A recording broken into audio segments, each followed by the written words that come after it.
Welcome to tea news. నేను సింధూర. ఇక అప్డేట్స్ చూసే ముందు హెడ్లైన్స్ చూద్దాం. కాకతీయ కళాతోరణం చార్మినార్ లేకుండా అధికారిక చిహ్నం. గంగా జమున తెహజీబ్ను కాలరాసేలా సర్కార్ తీరు. 3 నెలల్లో 12,000 కోట్ల అప్పు చేసిన కాంగ్రెస్ సర్కార్. ప్రజాపాలన పేరుతో మోసం చేశారంటూ జనం ఆగ్రహం. ఎరువులు, విత్తనాల కోసం అన్నదాతల కష్టాలు. రైతు సేవా కేంద్రాల దగ్గర భారీ క్యూలు. తెలంగాణలో కొత్తగా 27 రకాల బీర్లు. 5 కంపెనీలకు రాష్ట్ర సర్కార్ అనుమతి.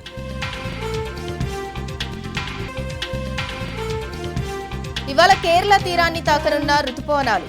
4-5 రోజుల్లో తెలంగాణను పలకరించనున్న నైరుతి.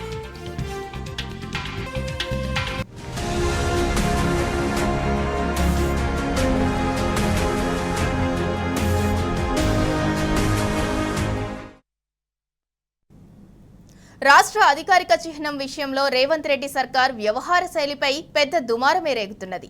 తెలంగాణలో కేసీఆర్ ఆనవాళ్లు లేకుండా చేస్తానని గతంలో శపథం చేసిన రేవంత్ ఆ పంతంలోనే ఇప్పుడు అధికారిక చిహ్నం డ్రామాకు తెరతీశారన్న ఆరోపణలు వెల్లువెత్తుతున్నాయి. రాచరిక ఆనవాళ్ల పేరుతో అధికారిక చిహ్నం నుంచి కాకతీయ కళాతోరణం, చార్మినార్ గుర్తులు తీసేస్తామని చెప్పటం అరాచకం కాక ఇంకేంటంటూ ప్రజలు బాహాటంగానే విమర్శిస్తున్నారు. గంగా జమున తెహజీబ్ సంస్కృతిని కాలరాసేలా, రాష్ట్ర సాంస్కృతిక వారసత్వాన్ని అవమానించేలా రేవంత్ తీరు ఉందంటూ తీవ్ర అసంతృప్తి వ్యక్తం చేస్తున్నారు.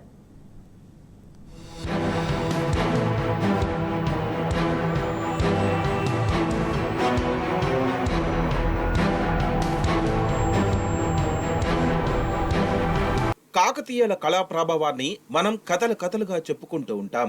పాఠ్య పుస్తకాల్లో నాటి పరిపాలనా వైభవాన్ని చదివి ఎంతటి ఘన చరిత్ర మనదని మురిసిపోతుంటాం. ఆ గత వైభవానికి ప్రతీకలుగా నిలిచిన శిల్ప సంపదను చూసి ఆశ్చర్యానికి లోనవుతుంటాం. మన నేలను ఏలిన పాలకుల విధానాలు నేటి ప్రభుత్వాలకు దిశ చూపిస్తున్నందుకు గర్వపడుతుంటాం. అందుకే తెలంగాణ తొలి ముఖ్యమంత్రి కేసీఆర్ రాష్ట్ర చిహ్నంలో కాకతీయుల కళాతోరణానికి చోటిచ్చి వాటికి ఘనమైన గౌరవాన్ని అందించారు. ఘనమైన గత చరిత్రకు శాశ్వతమైన గుర్తింపును ఇచ్చారు. ఆ గౌరవాన్ని, గుర్తింపును మాయం చేసేందుకు ప్రస్తుత రేవంత్ రెడ్డి ప్రభుత్వం ప్రయత్నిస్తుండడం వివాదానికి కారణమవుతోంది. తెలంగాణ అధికారిక చిహ్నం నుంచి రాచరికపు గుర్తుల పేరుతో కాకతీయ కళాతోరణాన్నే కాదు, చార్మినార్ను కూడా తొలగిస్తామని చెప్పడం రాష్ట్ర ప్రజల్లో తీవ్ర అసంతృప్తికి కారణమవుతోంది.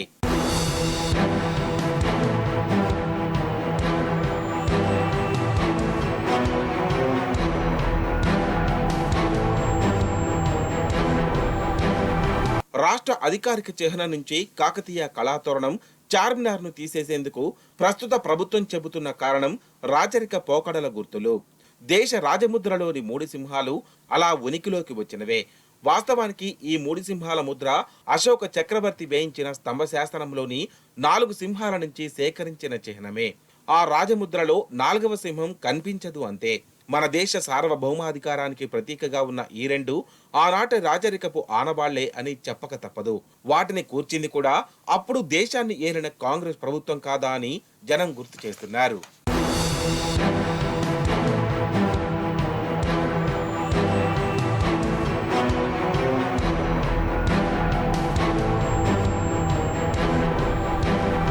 సీఎం రేవంత్ రెడ్డి ఒంటెద్దు పోకడలు పోతున్నారని విమర్శలు వినిపిస్తున్నాయి.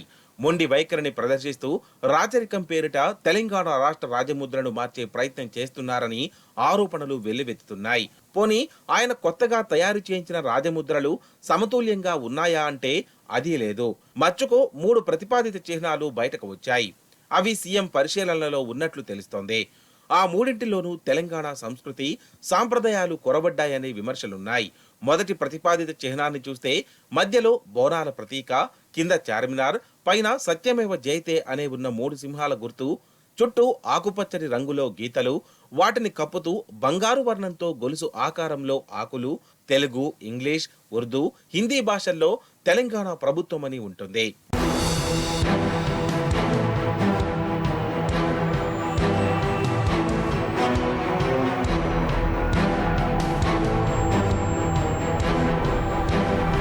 ప్రచారంలో ఉన్న రెండో ప్రతిపాదిత చిహ్నాన్ని చూస్తే మధ్యలో తెలంగాణ పటం, బోనాల పండుగ ప్రతీక, చుట్టూ బంగారు వర్ణంలో ఆకులు, కింద అంబేద్కర్ బొమ్మ, పైన 3 సింహాలు, 4 భాషల్లో తెలంగాణ ప్రభుత్వం అని ఉంటాయి.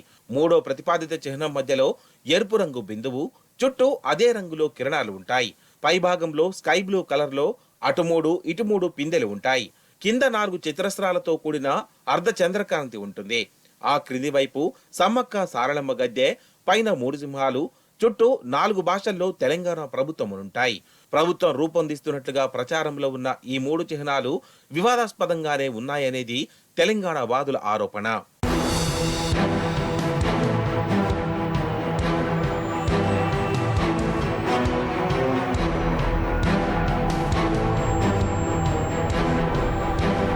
గతంలో కేసీఆర్ ప్రభుత్వం రూపొందించిన రాజముద్ర తెలంగాణ చారిత్రక నేపథ్యం, సాంస్కృతిక వారసత్వం ఉట్టిపడేలా ఉందనేది ప్రజల అభిప్రాయం.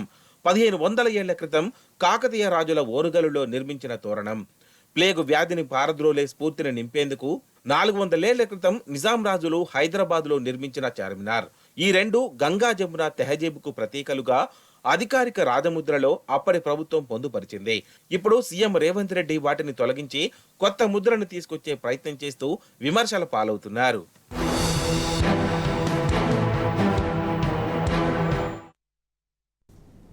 రాష్ట్రంలో విత్తనాలకు కరువొచ్చింది. పత్తి నుంచి పచ్చిరొట్ట దాకా విత్తనాలకు కొరత ఏర్పడింది. డిమాండ్కు తగ్గట్టు సప్లై చేయలేక రాష్ట్ర సర్కార్ చేతులెత్తేసింది. దొరికే కొద్దీ విత్తనాల కోసం అన్నదాతలు బారులు తీరి పడిగాపులు కాస్తున్నారు.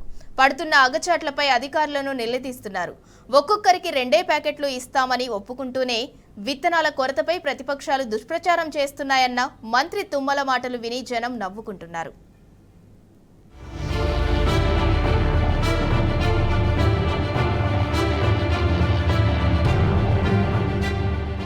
రాష్ట్రంలో విత్తన విపత్తు నెలకొంది.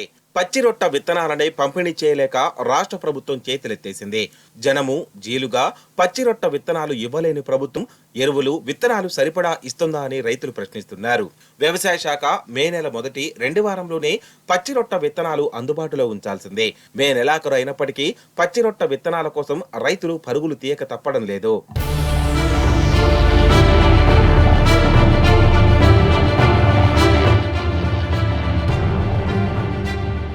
రంగారెడ్డి జిల్లా మోయినాబాద్లో బుధవారం ప్రాథమిక వ్యవసాయ కేంద్రం వద్ద జనుము విత్తనాలను అధికారులు అందుబాటులో ఉంచారు.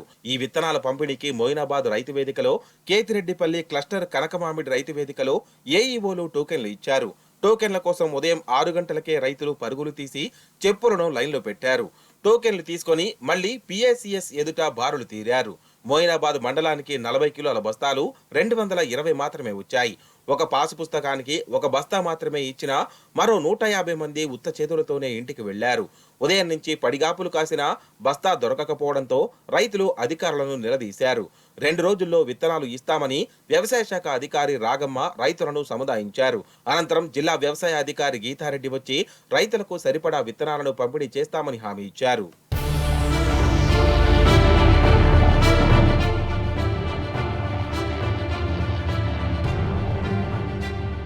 మెదక్ జిల్లా తూప్రాన్లో జీలుగు విత్తనాల కోసం లైన్లో గంటల తరబడి నిలబడలేక రైతులు రోడ్డెక్కారు. తూప్రాన్లోని ఆగ్రోస్ రైతు సేవా కేంద్రం ఎదురుగా రాస్తారోకో నిర్వహించి CM Revanth Reddy down down అంటూ నినాదాలు చేశారు. పోలీసులు అక్కడికి చేరుకొని రైతులను సముదాయించారు. కామారెడ్డి జిల్లా సదాశివనగర్లో రైతులు పాస్బుక్ జిరాక్సులను వరుసలో ఉంచారు. మొత్తం 7,000 మందికి పైగా రైతులకు విత్తనాలు అందించాల్సి ఉండగా 987 బస్తాల జీలుగు, 300 బస్తాల జనుము విత్తనాలు మాత్రమే పంపిణీ చేశారు. తెల్లవారుజామునే వచ్చే లైన్లో ఉన్నామని, పొద్దంతా ఎండలో పడిగాపులు కాసినా తమకు విత్తనాలు దొరకలేదని రైతులు వాపోయారు.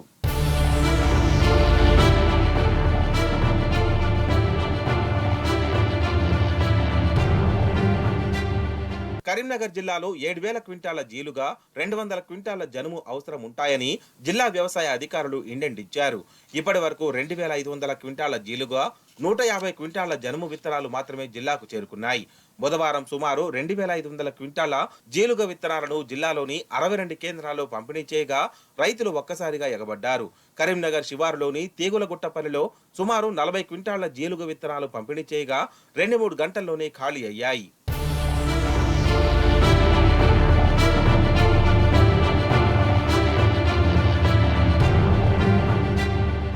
ఆదిలాబాద్ జిల్లాలో పత్తి విత్తనాల కోసం రెండో రోజు రైతులు దుకాణాల వద్ద బారులు తీరారు.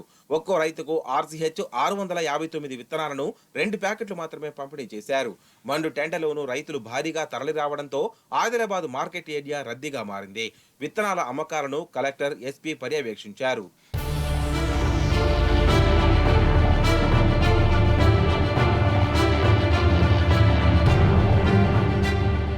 ఓవైపు ఎరువులు, విత్తనాల కోసం రైతులు అష్టకష్టాలు పడుతున్నా వ్యవసాయ శాఖ మంత్రి తుమ్మల నాగేశ్వరరావు మాత్రం రాష్ట్రంలో కొరత లేదని అంటున్నారు. అయితే కొన్ని రకాల పత్తి విత్తనాలకు మాత్రమే అధిక డిమాండ్ ఉందని, వాటిని అందరికీ అందించాలన్న ఉద్దేశంతోనే ఒక్కొక్కరికి 2 ప్యాకెట్లు మాత్రమే ఇస్తున్నట్టు తెలిపారు. ఇలా చెప్తూనే మళ్లీ పెద్ద విత్తనాల కొరత ఉందంటూ ప్రతిపక్షాలు దుష్ప్రచారం చేస్తూ ప్రభుత్వాన్ని బద్నం చేయాలని చూస్తున్నాయని విమర్శించడం గమనార్హం. రైతులను ఇబ్బంది పెట్టడమే ఇందిరమ్మ రాజ్యమా అని ప్రభుత్వాన్ని రైతులు నిలదీస్తున్నారు. వానాకాలం ప్రారంభమైన జీలుగు, జనుము విత్తనాలు ఇంకెప్పుడు ఇస్తారని అడుగుతున్నారు. అధికార యంత్రాంగం సాగుకు అవసరమైన అంచనా వేసి ఫెర్టిలైజర్, ఎరువులు, విత్తనాలు పంపిణీ చేయాలన్నారు. నకిలీ విత్తనాలతో నష్టపోతున్నామని, బాధ్యులపై చర్యలు తీసుకోవాలని అన్నదాతలు డిమాండ్ చేస్తున్నారు.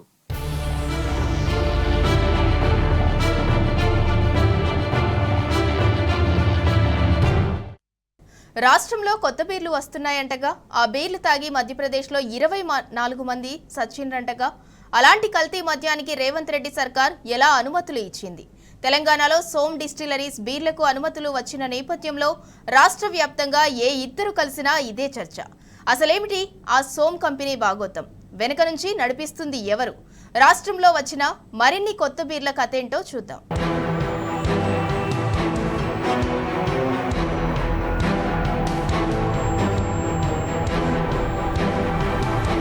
తెలంగాణలో కొత్తగా 5 బీర్ల సప్లై కంపెనీలు అడుగు పెడుతున్నాయి.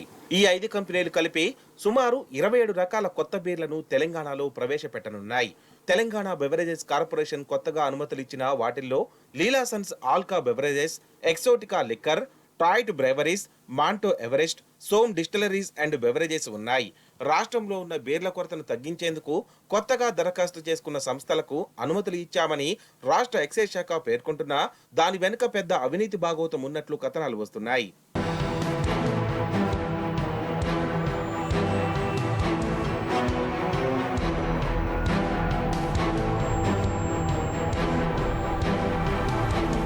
మధ్యప్రదేశ్కు చెందిన సోమ్ డిస్టిలరీస్ కంపెనీ దేశంలో వివాదాస్పద మద్యం కంపెనీ. ఈ కంపెనీ వ్యవస్థాపకుడైన జగదీష్ కుమార్ అరోరా మాజీ సీఎం దిగ్విజయ్ సింగ్ మంచి మిత్రులు కావడంతో అరోరానే మధ్యప్రదేశ్లో మద్యం పాలసీ రూపొందించినట్లు చెప్తారు. సోమ్ కంపెనీ ప్లాంట్లలో కల్తీ మద్యాన్ని తయారు చేయడంతో 2021లో మధ్యప్రదేశ్లో 24 మంది మృతి చెందినట్లు జాతీయ హిందీ పత్రిక దైనిక్ భాస్కర్ ఓ కథనంలో వెల్లడించింది. దీని ఫలితంగానే ప్లాంట్ను సీజ్ చేయగా ఇప్పుడు ఈ బీర్లకే రేవంత్ రెడ్డి సర్కార్ తెలంగాణలో అనుమతులు ఇచ్చింది.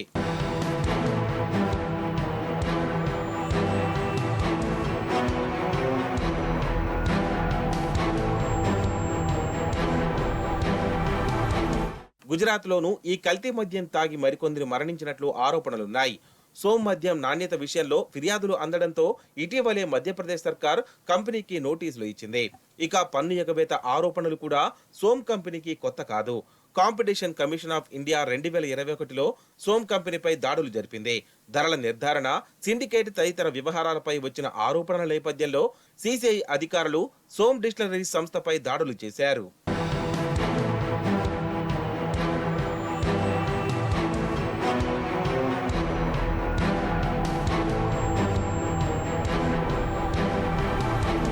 అనుమతులు ఇచ్చిన రాష్ట్ర సీఎం నుంచి స్థానిక కౌన్సిలర్ వరకు అందరితో మంచిగా ఉండేందుకు గుట్టు చప్పుడు కాకుండా ముడుపులు చేరవేయడంలో సోమ్ నిర్వాహకులది అందవేసిన చేయిగా చెప్తారు. పార్టీ ఎన్నికల ప్రచారానికి స్పాన్సర్షిప్, నేతలకు బహుమతుల రూపంలో ఇండ్లు, బంగారం, భూములను ఎవరికీ తెలియకుండా చేరవేయడం సోమ్ స్పెషాలిటీ.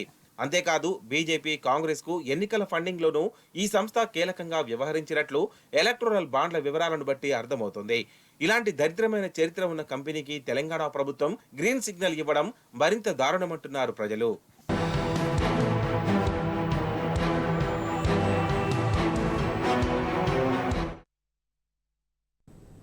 కాంగ్రెస్ సర్కార్ చెప్పేవన్నీ అబద్ధాలేనని మరోసారి స్పష్టమైంది. అప్పుల పేరుతో గత బీఆర్ఎస్ ప్రభుత్వంపై చేసిన విమర్శలన్నీ హామీల నుంచి తప్పించుకునేందుకేనని తేలిపోయింది. అప్పుల చిట్టా పెరిగిపోయిందని నానా హంగామా చేసిన రేవంత్ సర్కార్ ఇప్పుడు కొత్త అప్పుల కోసం వెతుకుతోంది. అధికారంలోకి వచ్చిన మొదటి 4 నెలల్లోనే 12,000కు పైగా రుణాలు చేసి ఔరా అనిపిస్తోంది. అప్పు తప్పు కాదు చిప్ప పట్టుట తప్పు.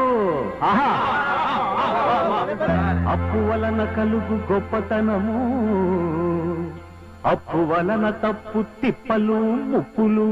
అలవి కాని హామీలిచ్చి అధికారంలోకి వచ్చిన కాంగ్రెస్ ప్రభుత్వం ఇప్పుడు దిక్కుతోచని స్థితిలో పడింది.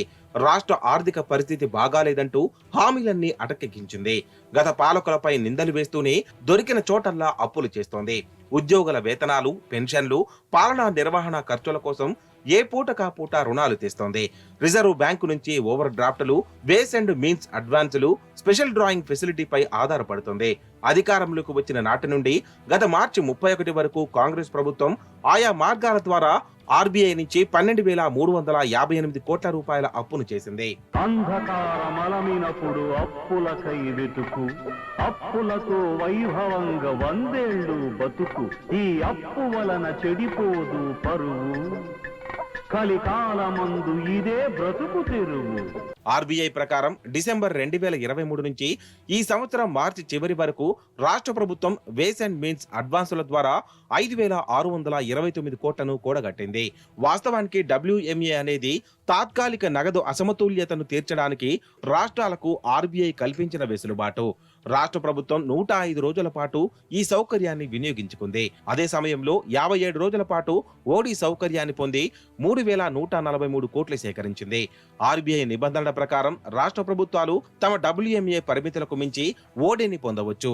అదేవిధంగా డిసెంబర్ 2023 నుంచి మార్చి 31 వరకు రాష్ట్రంలోని కాంగ్రెస్ ప్రభుత్వం ప్రత్యేక డ్రాయింగ్ సదుపాయాన్ని దాదాపు ప్రతిరోజు పొందింది. డిసెంబర్లో 20 రోజుల పాటు ఈ ఆర్థిక సౌకర్యాన్ని పొందింది. ఈ 4 నెలల్లో రాష్ట్ర ప్రభుత్వం SDF ద్వారా 3,585 కోట్లను సమీకరించింది.